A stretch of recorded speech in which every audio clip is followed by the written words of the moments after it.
La conferencia de hoy, La Ley Natural, como expresión del amor divino del libro tercero, nos lleva a reflexionar sobre lo que es esa ley natural. Y en la pregunta 614 nos dice, nos pregunta Allan Kardec a los espíritus, ¿qué se debe entender por ley natural? La ley natural es la ley de Dios, es la única verdadera para la felicidad del hombre, le indica lo que debe hacer o no hacer. El hombre solo es desdichado porque de ella se aparta.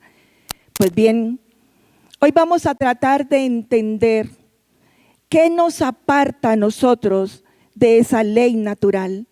Vamos a tratar de comprender de qué forma es que nosotros podemos, inmersos en esta inmediatez material, sufrir y trabajar denodadamente por alcanzar solo logros materiales, pero alejados muchas veces de esa propuesta espiritual.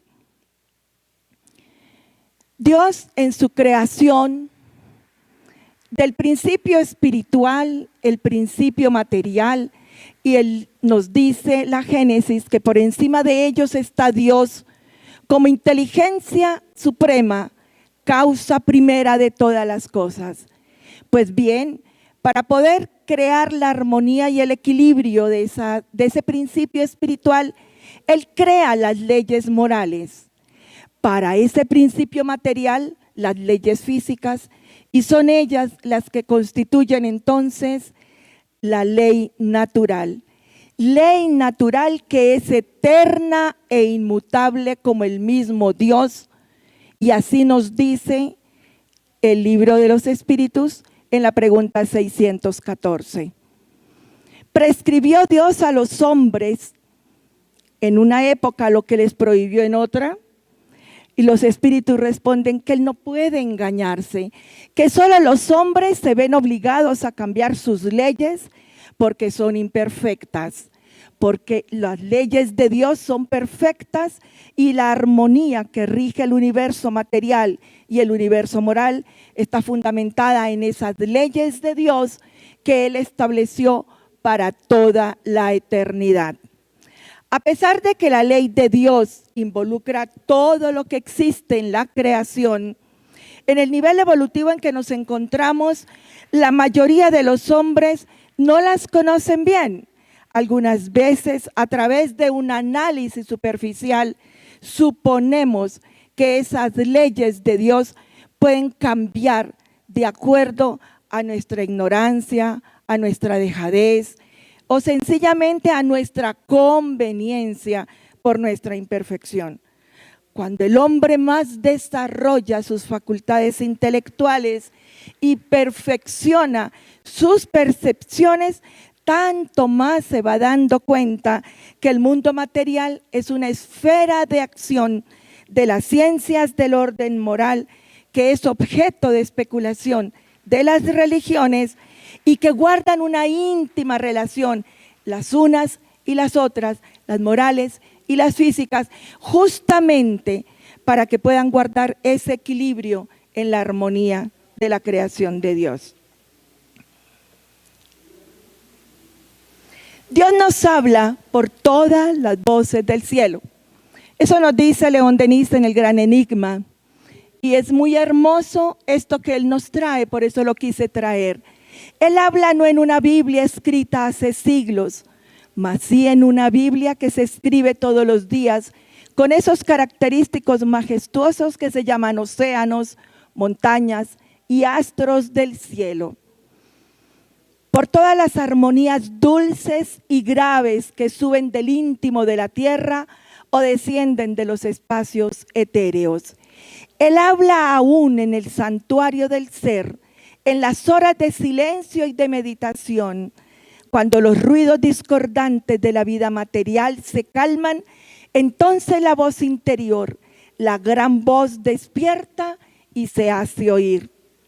Esa voz sale de la profundidad de la conciencia y nos habla de los deberes del progreso, de la ascensión de la criatura. Hay en nosotros una especie de refugio íntimo, una fuente profunda de donde puede brotar ondas de vida, de amor, de virtudes de luz. Allí se manifiesta ese reflejo, ese germen divino escondido en toda alma humana. Qué hermoso como León Denis nos expresa todo lo que tiene que ver con la ley natural de Dios. Dios, como el autor de todas las cosas, ha permitido que como objetivo de las leyes divinas, el sabio estudie las de la naturaleza, pero el hombre de bien las del alma y las practique. Pues bien, es nuestro deber conciencial entonces amar y cumplir las leyes divinas enseñadas por el Maestro Jesús y explicadas por Allan Kardec en las obras básicas de la doctrina espírita. Esto se dará por el desarrollo de las virtudes cristianas en nuestro proyecto, en ese proyecto iluminativo que cada uno de nosotros se propuso hacer cuando encarnó. Ahora bien, ¿cómo debemos hacerlo? Ya nos lo dijo un sabio de la antigüedad: autoconocimiento. Si nosotros no descubrimos cuáles son nuestras falencias, cuáles son nuestras debilidades, no vamos jamás a entrar en ese proceso de transformación que nos pide la doctrina espírita y nos mostró el Maestro Jesús cuando llegó acá. Nosotros debemos iniciar un camino sincero, de mucha confianza en el resultado en el momento en que iniciemos ese camino. Si yo no logro descubrir que soy orgullosa, ¿cómo voy a alcanzar la humildad? Si yo en lugar de orgullo digo que es mi dignidad la que está herida, porque la camuflo, estoy camuflando el orgullo, yo no voy a poder en ningún momento empezar a hacer ese trabajo por la humildad. Ahora bien, si yo trabajo el orgullo con denuedo, con ahínco, orgullo que he alcanzado a lo largo de tantísimas existencias y que está grabado en este periespíritu, mostrándome cada vez más mis errores frente a mis hermanos que tengo al frente, yo voy a estar alimentando el orgullo, porque yo me voy a estar agrediendo mi propia naturaleza orgullosa, y cuando yo no pueda transformar ese orgullo, yo voy a empezar a sentir angustia, tristeza, pesar de mí misma, de ver que no puedo transformar el orgullo. Y estoy vibracionalmente aumentando la fuerza del orgullo. Ese no es el camino entonces. El autoconocimiento me tiene que llevar, como nos dice Jason Camargo en Educación de los Sentimientos, a buscar la humildad, a buscar la virtud que se contrapone con el defecto. Yo debo trabajar es la humildad. Y cada que tenga un desliz o un acto de orgullo que llene mi alma y que en lo más hondo de mi ser encuentre la angustia porque estaba en ese estado de orgullo, yo debo pedir a Dios perdón y Señor, ayúdame a encontrar la humildad. No voy a tocar el orgullo, el acto mismo lo tocó. Yo voy con mi pensamiento y con todo mi sentimiento y mi deseo a buscar la humildad. Allí empezaré a crear una vibración de acercamiento a la humildad. Y entonces, tantos actos repetitivos de la humildad dejarán atrás el orgullo. De esa manera, habré podido empezar el autodominio de mis emociones negativas. Ya una vez instalado la costumbre del trabajo para alcanzar las virtudes que me enseña la doctrina espírita, estaré dominando mis vicios, mis tendencias, y ahora sí empezará mi autotransformación para concluir con la autoiluminación e instalar ahora sí ese camino de ese proyecto de iluminación con el cual me comprometí. Dios ha permitido al hombre profundizar unas leyes y las otras, pero una sola existencia es insuficiente. Es muy difícil que en una sola existencia se pueda alcanzar este trabajo. Nosotros vemos entre nosotros personas con atrasos culturales, con atrasos intelectuales, con atrasos morales, emocionales, y desencarnan a veces muy jóvenes. ¿Qué esperanza tendría entonces para ellos si en una sola existencia tuviésemos que alcanzar ese proyecto iluminativo? La razón nos dice que las leyes divinas son apropiadas a cada mundo y que son proporcionadas al grado de adelanto de los seres. Pues bien, a nosotros, en todo el trabajo de conocimiento de la doctrina espírita, siempre nos han hablado de ese nivel evolutivo. Nuestro nivel evolutivo, entonces, es un estado de transición porque estamos dejando atrás ese mundo de expiaciones y pruebas, camino a un mundo de regeneración. Todos los hombres pueden conocer la ley, pero no todos la van a poder comprender. Los que mejor la comprenden son los hombres de bien. Entre tanto, todos la conocerán algún día porque es necesario que el progreso se instale. La justicia de las diversas encarnaciones es la que nos da a nosotros entonces la certeza de que algún día vamos a poder conocer esas leyes, vivenciarlas como nos lo enseñó Jesús y alcanzar el progreso que nos marca el camino. Si todo debe consumarse en una sola existencia, ¿qué pensamos entonces para aquellos que no lo pueden lograr en esta y que a nuestro alrededor existen y de alguna manera hieren nuestros sentimientos porque vemos que tienen acciones irreflexivas que ya no concilian con nuestro pensamiento porque ha mejorado de existencia en existencia? Esto entonces es la aseveración, es la conclusión, podríamos llamarlo, de lo que es la ley de la reencarnación. Esa bendita ley que nos brinda, por la misericordia y la justicia de Dios, la oportunidad de crecer en cada existencia y evolucionar con nuestra inteligencia para poder algún día alcanzar a comprenderlas. Dios, al ser la esencia divina por excelencia, solo puede ser percibido en todo su esplendor por los espíritus que han llegado al más alto grado de desmaterialización. Si los espíritus imperfectos no lo ven, no es porque estén más lejos de él que los otros.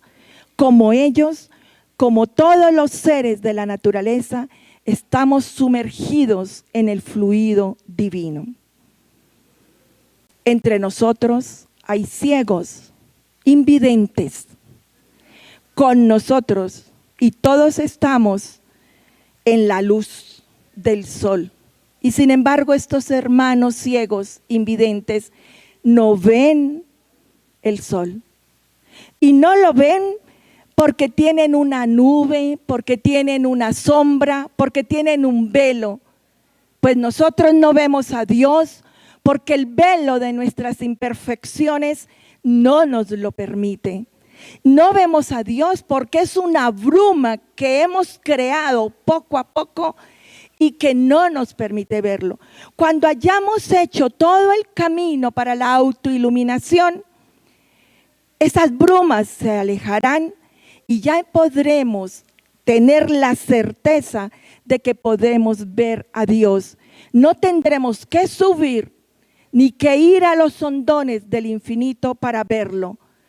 Aún donde estamos, lo vamos a poder ver porque Él está en todas partes. Y eso nos lo vino a enseñar el Maestro Jesús. Con Jesús se inaugura entonces la pedagogía del ejemplo, porque Él es la más elevada expresión de la ley de Dios.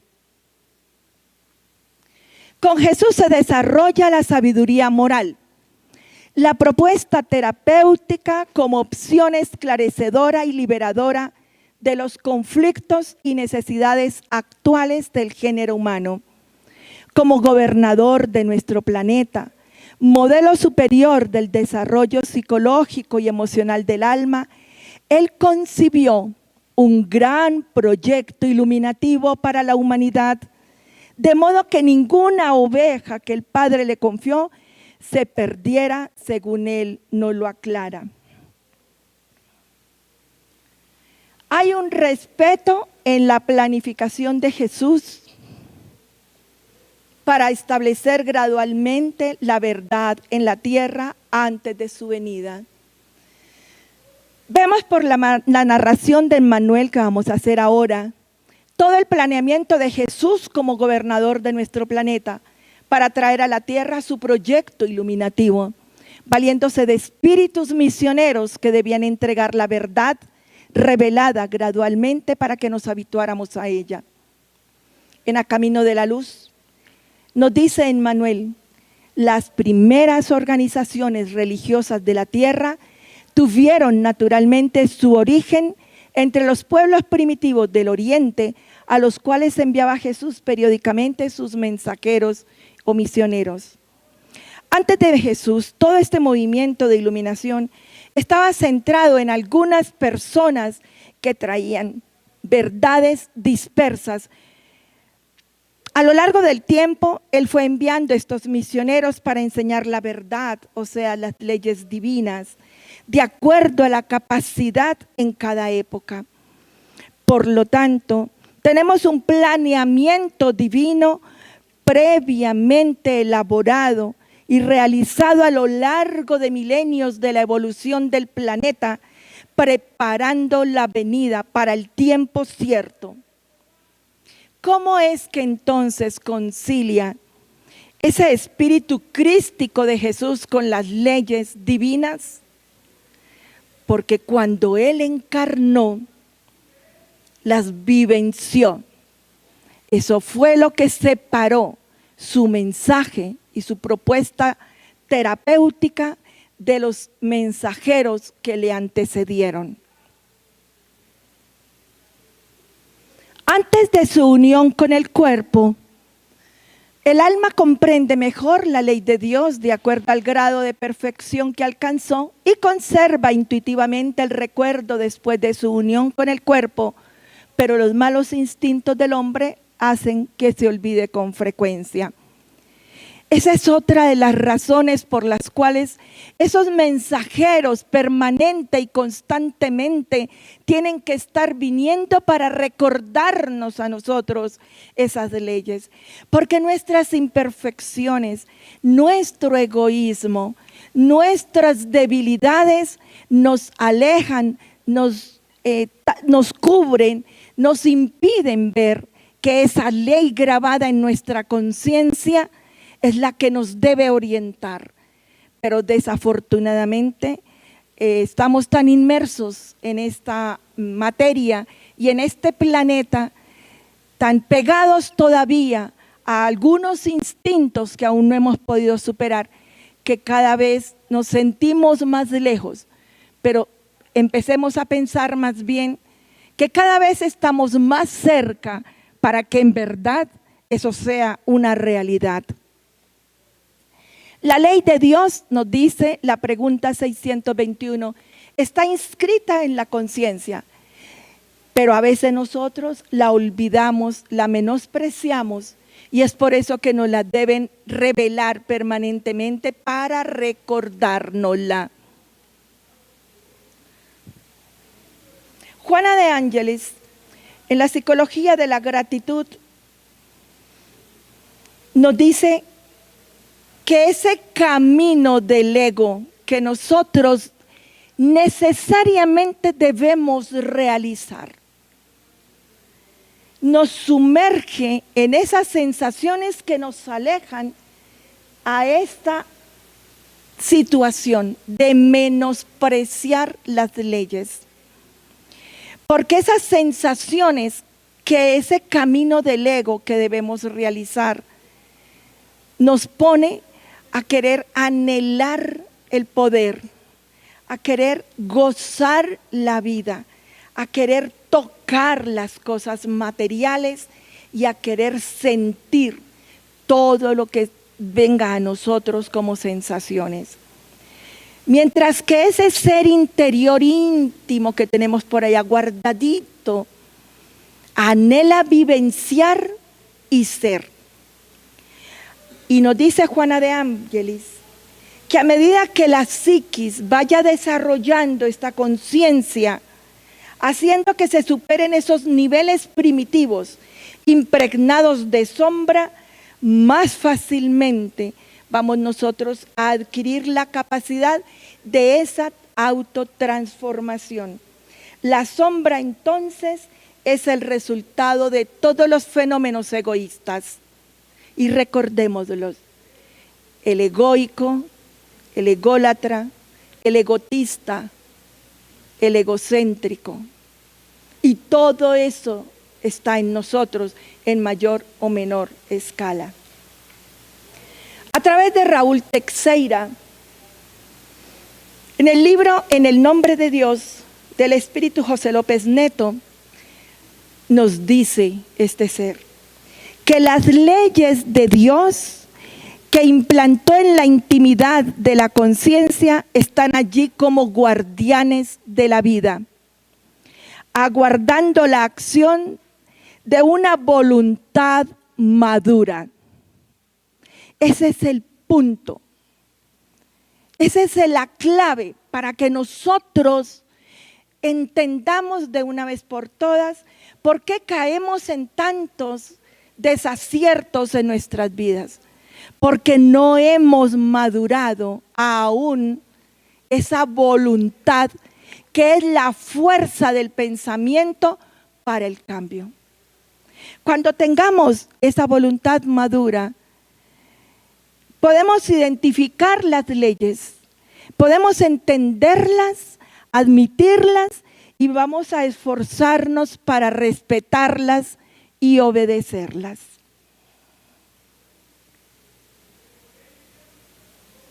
Las leyes naturales, entonces, palpitan en nuestra conciencia como bendiciones de Dios para guiarnos. Ninguno de nosotros ha tenido que ir a ninguna escuela a aprender a leer la conciencia, ¿verdad? Cada uno nació con esa aptitud. Lo que sucede es que nuestras imperfecciones, desafortunadamente, nos ponen en la actitud de hacernos los locos con lo que esa conciencia interna nos va hablando. Porque ella nos habla. Ella nos dice qué debemos hacer y qué no debemos hacer. Dios ha dado a ciertos hombres la misión de revelar su ley en todos los tiempos. Algunos hombres recibieron esa misión. Son espíritus superiores encarnados con el objetivo de hacer avanzar a la humanidad. Es por esa razón que Jesús envió a emisarios como Francisco de Asís, Clara de Asís, Sor Juana Inés de la Cruz, Juan Hus, Chico Javier, entre otros, solo por nombrar algunos. Para esa autoiluminación se hace necesario entonces innumerables existencias corporales hasta llegar a la categoría de espíritus superiores, donde se reúnen en sí la ciencia, la sabiduría y la bondad. Y allí, en esos modelos que después de haber llegado Jesús nos sigue enviando, es donde tenemos que empezar nosotros a tomar como ejemplo para empezar a darnos cuenta que sí se puede, que sí podemos alcanzar en esta existencia una voluntad madura.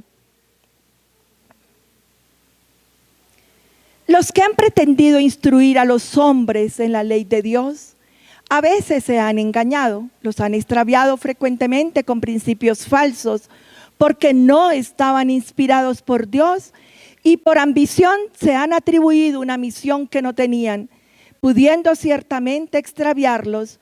No obstante, como eran en definitiva hombres de genio, en medio de los mismos errores que han enseñado, se encuentran con frecuencia grandes verdades.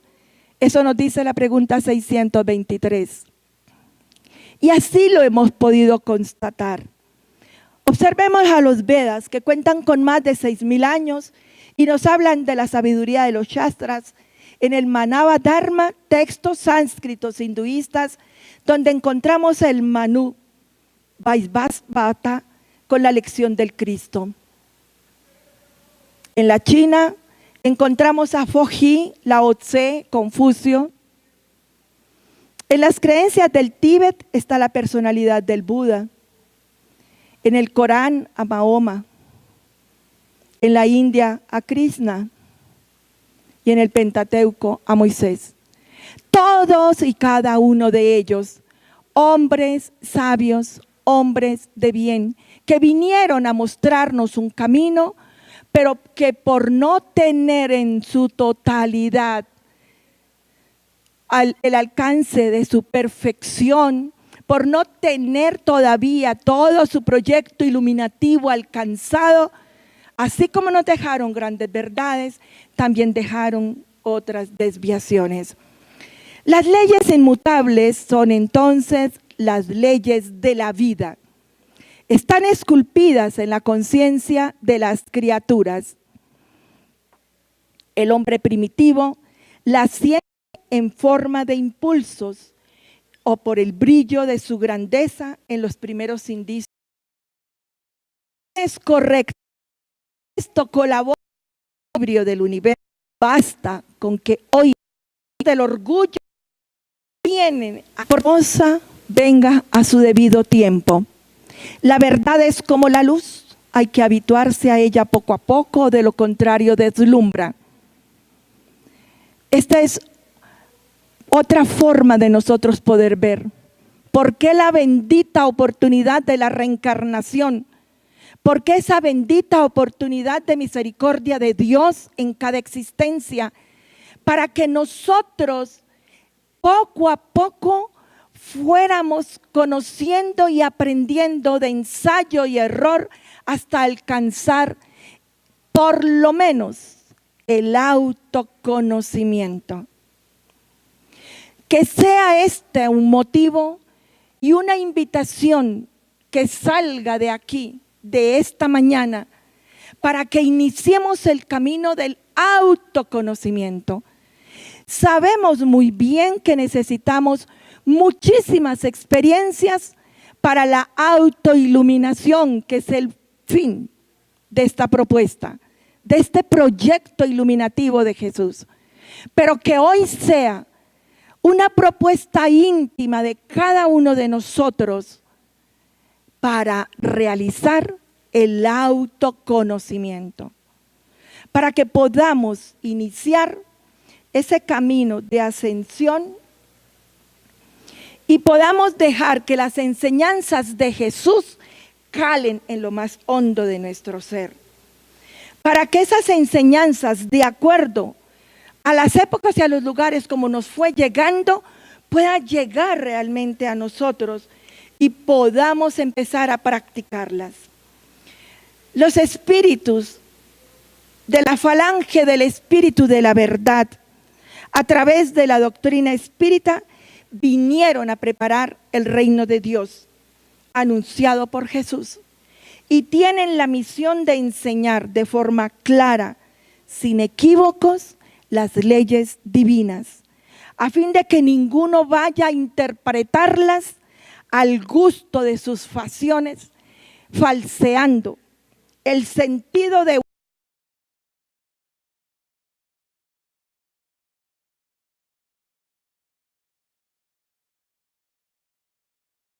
una ley que es todo justicia, amor y caridad. ¿Qué es lo que podemos concluir ahora? Primera conclusión, que cada espíritu, al ser individualizado por el Creador, tiene esculpida la ley divina en su conciencia y que está desdoblada en las 10 leyes presentadas por Kardec y refrendadas por los espíritus superiores.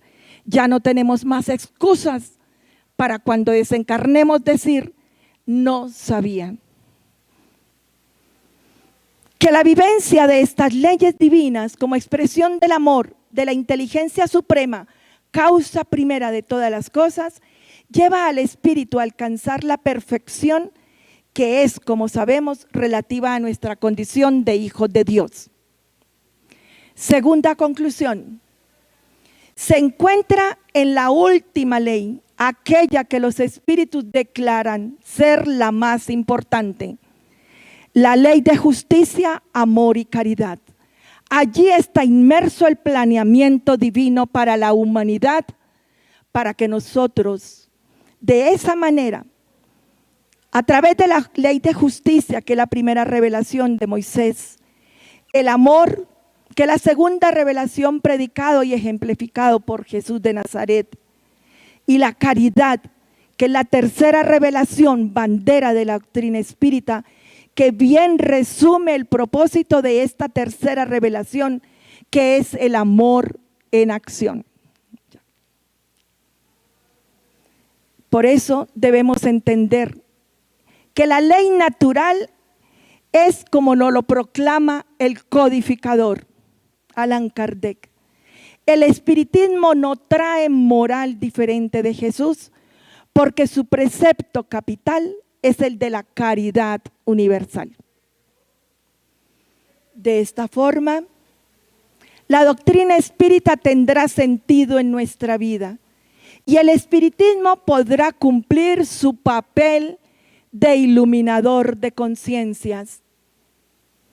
Trabajemos pues con voluntad madura, como nos lo dice Raúl Teixeira, identificando, entendiendo, admitiendo y esforzándonos para respetar y obedecer las leyes divinas que en su ejercicio y en la práctica del bien, auxiliando, atendiendo, amando a nuestro prójimo, podremos construir gradualmente con perseverancia los hábitos de humildad, altruismo, simplicidad, mansedumbre, para que nuestra conciencia brille en toda su plenitud, clareándonos el camino con las leyes del amor, con las cuales nuestro Padre Creador estableció la armonía en el universo, y el Maestro Jesús vino a ejemplificarnos con su ejemplo en este hermoso planeta azul.